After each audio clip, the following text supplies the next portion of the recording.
Your recommendations and personalized stations are in part based on videos that you've watched.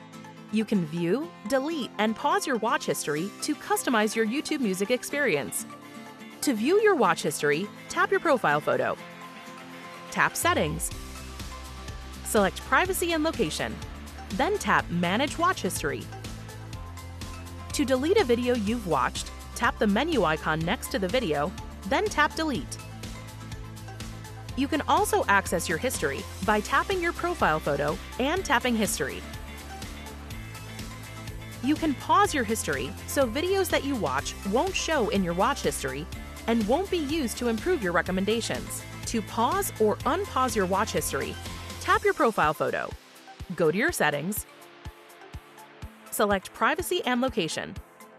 Slide the toggle next to Pause Watch History to turn on or off.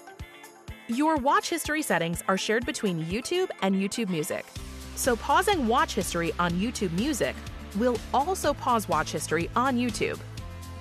And that's it. Subscribe to our channel for more YouTube tips and tricks.